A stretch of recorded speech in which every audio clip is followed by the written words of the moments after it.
So if they say, hey, I see here, we started with an estimate that was 20,000 and you wrote an estimate for 40,000, and well, I didn't approve your whole $40,000 estimate. I did make changes to ours, and I got our estimate up to 30,000, not up to your 40,000, but from 20 to 30,000, and I sent you a copy over to your email. Why don't you take a look at it and let me know if you agree to it? Because if you agree to it, then I'll go ahead and send out the check.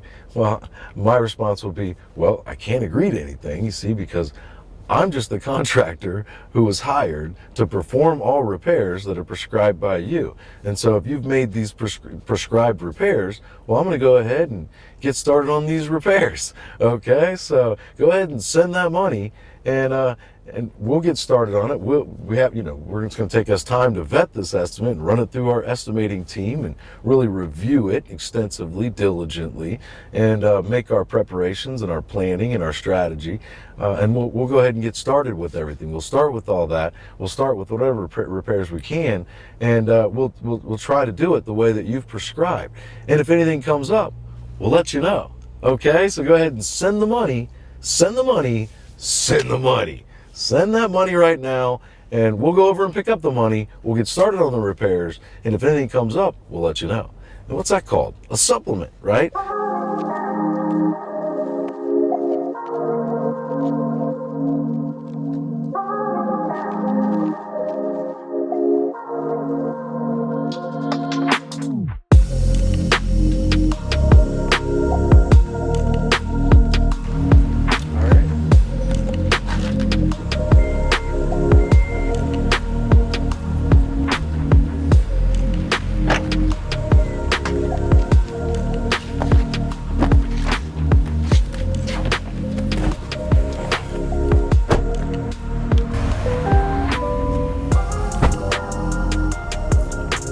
Go to the client's office, spend some time with him.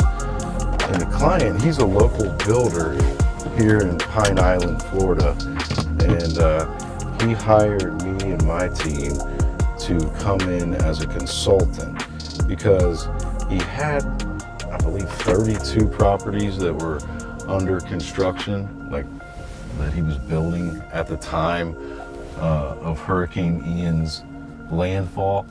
And so he's had to adjust quite a bit because all of his plans that he had at the time were sort of put on hold for various reasons.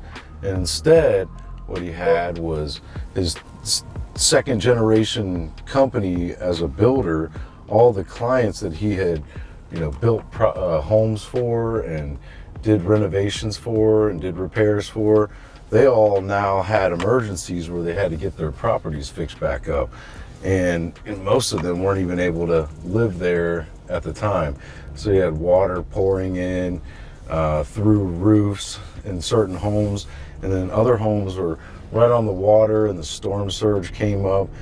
And so it really presents a unique crisis for him because not only does he have, you see this boat over there all up in the yard, not only does he have jobs that have these wind damage insurance claims that have to have repairs made on them, but also clients have flood claims. So what happens is, the homeowner's insurance in certain areas along the coast in Florida will not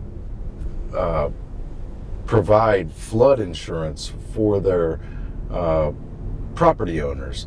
And however, the property owners are required to have flood insurance. So what they have to do is they have their homeowner's insurance policy that will cover things like, a pipe breaks in the wall, water damage from that, or fire damage, or hail damage, or tornado damage, or something, the hurricane damage, right?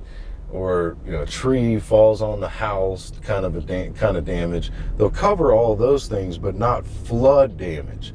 And that's one of the worst things about the hurricane that happens along the coast is that there's a storm surge, so the water comes up into the home, like what you see over here, all this debris laying on the side here.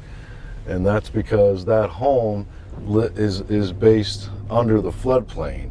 So the storm surge came up and went 4 feet up into a lot of these properties around here.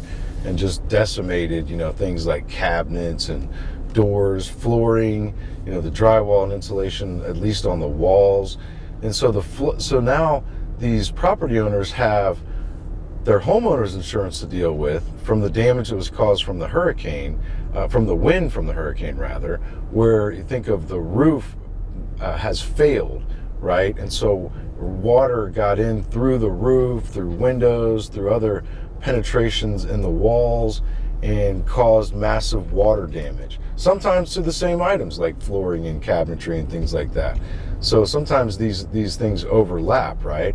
So their homeowner's insurance will cover that under a windstorm claim, and then they have to deal with a separate insurance company, separate adjuster, separate process, separate payments, and all of that for the flood damage claim. So it's quite complex. So my client, he knows everything there is to know about building, about making repairs, about, he has tons of crews to do just any kind of work there is, the engineering aspect of it, getting these properties designed, drafted, going through plan review process, getting the permitting, carrying out the repairs. He knows where to find materials. He has contacts that goes back 2 generations on how to buy materials, how to get access to materials when a lot of others can't. And he's local. One of the things I notice when I drive around is I see these signs all over when it says support your local Pine Island business. And so he would fit right into that. He's a local builder for many, many years. His dad is still here and a part of his company too. And so a lot of their clients are friends of his dad's. So he had all of that really down, under control. The one thing that he didn't know about, that he was really lost on, was the insurance side of things, like how to deal with these complex insurance matters and how to deal with insurance adjusters and the insurance carriers, especially when it comes to how do you split it up, between the flood and the wind. And so he found me on YouTube and he started watching my videos. He said he was binge watching it, even like when he was in the shower, he'd be watching it. And then he came to my live training event in Chicago a couple months back. And he came there with the idea that he was going to be partners with me and have me come down here to Pine Island, Florida, and help him out, help him learn these insurance matters and help him navigate these complex waters. And he did come to the event. He came up and met me, shook my hand. I had like 100 and, I don't know, going on like a little less than 150 people there, I think. And he was one of them. He's a real tall guy. And he comes up and he's like, hey man, he told me who he was, and he's a builder down in Pine Island, that he owns property in Pine Island and has all these homes under construction. He said, and you're going to come down and you're going to partner with me. And I said, man, there's like, 100 other people that have asked me that, and I'm not going to partner with anybody. I don't do partnerships. But I am flattered and I appreciate it. And anything I could do to help, let me know.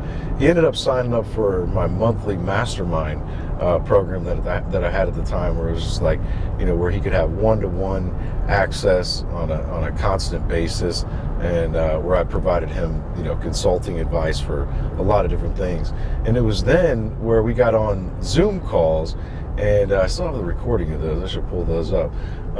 And talked about, a lot of these jobs that were going on. And it was then where he was like, come down to Florida, help me out. Not, if you don't want to do the partnership, that's fine, but I'll hire you as a consultant, and you just name your price. And, I talked to my team, and they were like, here's one of those signs right here. Keep it local, support island business. I talked to my team about that, and they were like, well, why not? Why? We could go to Florida. You need to be in Florida. You could film the devastation down there. And Hurricane Ian, what I heard from everyone was that it caused more destruction than any other hurricane has, as far as widespread destruction and the severity of that destruction. And so they were trying to convince me by saying, it'll be historic footage that you're going to need, and we're relaunching the training course. It'd be a good opportunity to show the students the best of the best that there is, as far as, doing inspections on these properties. And so, make a long story short, I decided to go ahead and do that. And here I am at Pine Island, and we've been down here inspecting properties for him, and we're already starting to get insurance approvals in. So one thing about Florida, a lot of people say, it's so terrible, you can lose yourself down there, and you could really get burned, and I've lost all this money and this and that. I've lost money in Florida early on in 2004, and maybe into 2005 a little bit too. But this is my 17th hurricane, and actually, I do very well in Florida. It's been a long time since I've really lost in Florida. I mean, I do really well on insurance claims down here. I think it's the best state. I think it's the best state to get insurance approvals and to get to really require the insurance companies to pay what they're supposed to pay. And that's just by getting them to include the missing items from all of their estimates. And to me, it's one of the easiest states to make that happen if you know what you're doing, because Florida has the most intensive and the most restrictive building codes that there are. And so if you understand those building codes, then you know that if a client hires their contractor to fix up hurricane repairs, then that contractor has to bring everything up to code on the items that they're making those repairs to. So if they're not up to the current building codes, they have to be brought up to code. And the insurance companies, if there is what's called ordinance and law coverage in that policy, OL coverage, it's like what most people think of as building code upgrade coverage. It's ordinance and law, OL coverage, ONL coverage. Then the insurance company has to pay to make those repairs, and up to a certain maximum that they have in the policy. So I'm always talking about how contractors should never operate from the standpoint of policy and coverage. That would be one exception. They do need to know that there is coverage. They have to verify the coverage to make sure that the client, the property owner, has the proper coverage. So that's no different than keep it local, keep it local. That's no different than any service provider who provides a service that an insurance company pays for. Think of a dentist, a doctor, a body shop repair, Safe Light for windshield repair. All of these service providers have to first verify that there is insurance coverage. So there's nothing abnormal or wrong about that. So you have to find that out. You also have to find out, does the client have replacement cost value coverage, RCV coverage, or is it actual cash value coverage, ACV coverage? I recommend that at the very beginning of the process, when signing up with a client, you just simply have the client send an email to their insurance agent, not the adjuster, but the agent, and copy you, the contractor, and say, listen, this is Chad with such and such contracting, and I'm hiring him to handle my hurricane damage repairs, and there's a few questions that I need answers to that I was hoping that you could help us with. And when you reply, if you could also include Chad and copy him on it so that he knows as well. Number one, I'm assuming that I have full replacement cost value coverage. If not, please explain. Are there any portions of my policy that do not include full replacement cost value coverage? And if there are, please explain. Also, I'm assuming that I have ordinance and law coverage, OL coverage. If not, please explain. And assuming I do have OL coverage, please list any limitations, exclusions, and or maximums. That's something that I would do right away so that you can know, if they do indeed have the coverage. So there's nothing wrong about that. Beyond that, though, a contractor who is hired by a property owner to make the repairs for anything insurance related, stay out of the policy and coverage issues. Do not operate in policy and coverage. The insurance adjusters want to always talk about, well, the policy doesn't cover this, and the policy excludes this, and the policy doesn't pay for this. When an adjuster says something like that to me, I will physically repel from them. And I will say, whoa, it sounds like you're talking about policy and coverage, but I can't talk about policy and coverage because I'm just a contractor. So now a contractor can talk about building codes. So when insurance adjusters do that, they sort of, you sort of come into the situation with one arm tied behind your back, where you can't talk about policy and coverage. With the way that to counter that, the neutralizer, the equalizer, if you will, is to use building codes, because building codes are something that I find that insurance companies don't know crap about. They just don't understand building codes. So, and also that your competition doesn't understand building codes. Like other contractors that your clients might potentially interview to hire them to make the repairs on their property, they don't understand building codes either. And so, you have a bunch of contractors who don't understand building codes like they should, okay, and adjusters who do not understand building codes. I've done, far more than 100 live training events all across the country. And sometimes there are a lot of contractors that attend these events, but also public adjusters, insurance adjusters who've worked for all sorts of insurance companies. And one thing that I like to ask of insurance adjusters when they attend is, whenever you became an insurance adjuster, like when you had to train for your licensing, did anybody ever train you about ordinance and law coverage? Well, yes, they were trained about what that means and how to interpret it in a policy.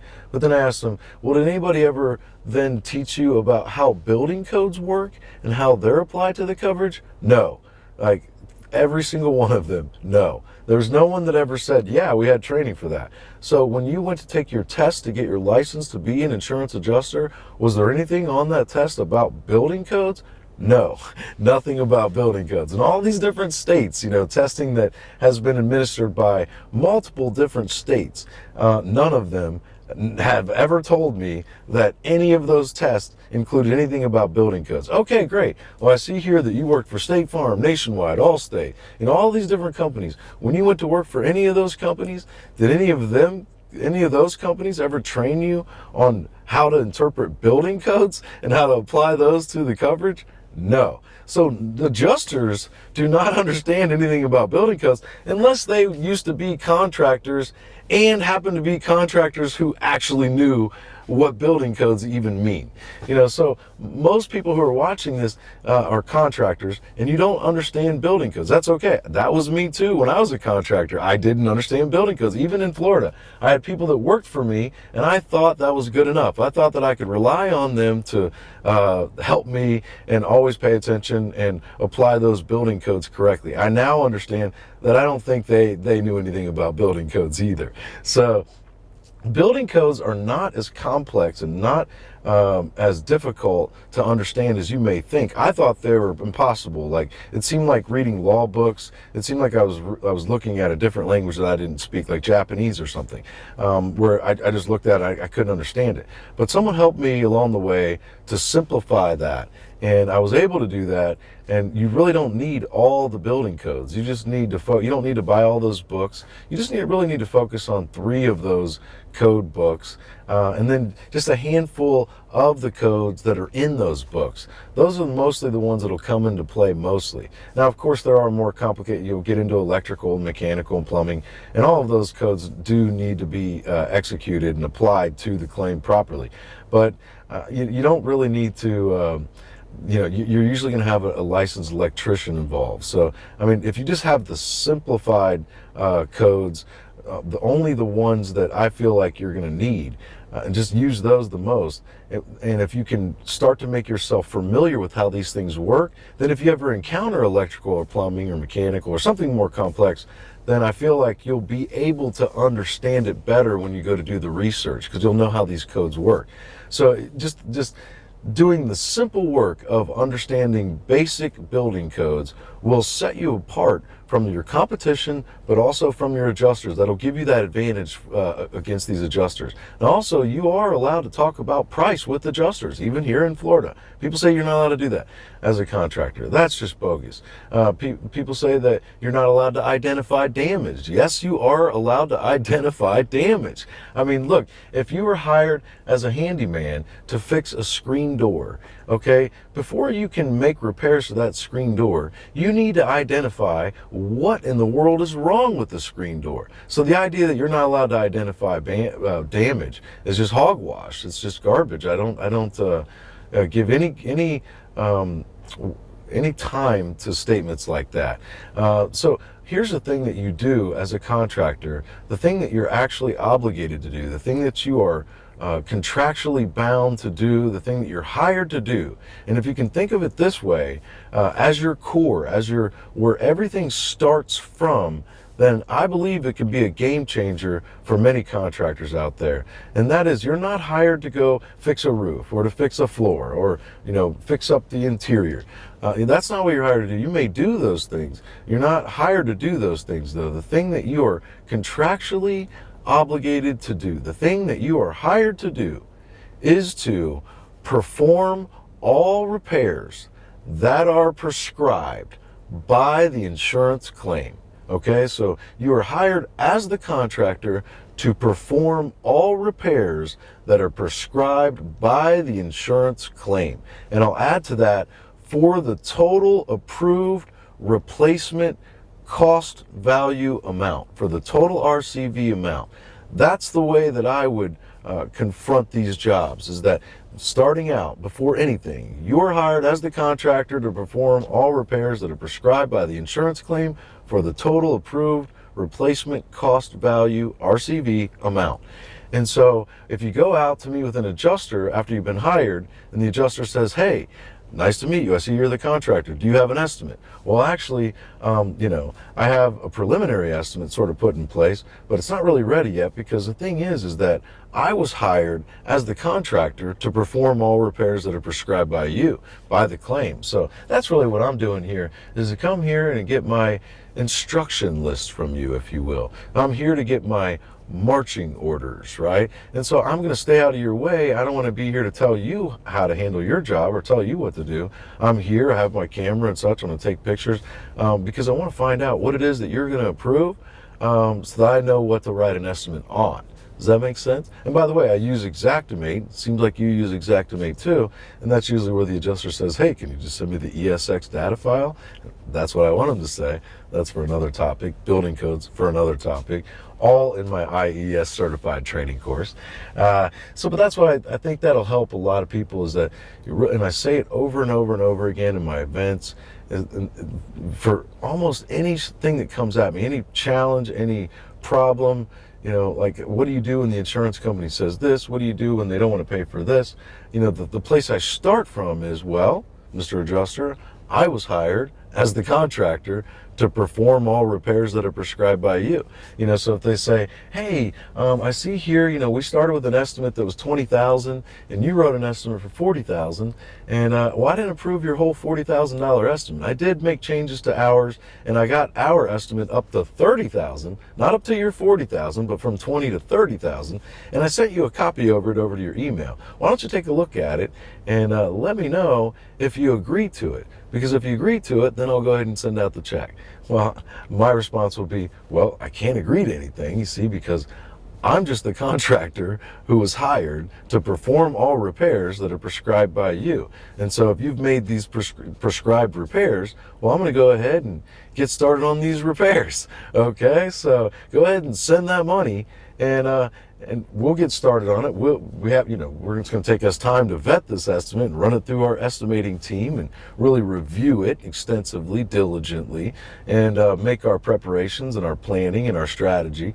And we'll go ahead and get started with everything. We'll start with all that. We'll start with whatever repairs we can, and we'll try to do it the way that you've prescribed. And if anything comes up, we'll let you know. Okay, so go ahead and send the money. Send the money. Send the money. Send that money right now, and we'll go over and pick up the money. We'll get started on the repairs, and if anything comes up, we'll let you know. And what's that called? A supplement, right? And so, fair enough, Mr. Adjuster, fair enough, Miss Adjuster, whoever it is. And usually what you're going to get is, okay, fair enough. Because what can they say to that? So I think a lot of people, they're like, oh no, they didn't agree to my 40, so I'm going to put everything on hold. I'm going to resist this, and I'm not going to go get the money, and I'm not going to agree. and then they're not going to send the money, right? So it's a difficult thing because adjusters try to dangle the money over you because they know you want the money and they know you need additional money, and they're holding back the recoverable depreciation and other things like that, and they've already took out the deductible, so they know the contractor needs the money, wants to get the money, wants to get the extra money. And so many contractors will just go for that discounted additional money and leave that other $10,000 on the table. I mean, back to that scenario, if it's $40,000, it's probably going to be $50 by the time the job's done because more items are going to come up throughout the job, right? And so you never want to ever agree to anything that the insurance company wants you to agree to. Never be on the record of making any agreement whatsoever. I can't agree to anything because, see, I was hired as the contractor to perform all repairs that are prescribed by you. So I can't agree to anything. Send that money, right? So anyway, we're here at the client's office. This guy's been growing out. He's got 2 offices actually, like side by side, and he's moving into new offices. I think he's going to grow a heck of a lot more than that because there is a ton of work down here in Pine Island, Fort Myers, Sanibel. I mean, really all over the place down here. There's probably enough work down here for 3 to 5 years. I hear most people saying 5, but I've heard that before. So I'm a little skeptical about that. But I'll tell you what, because contractors are very able to go where the work is. So it's hard to imagine it going for 5, but it could. It's extensive damage. Let's go in here and check on him and see what he's up to.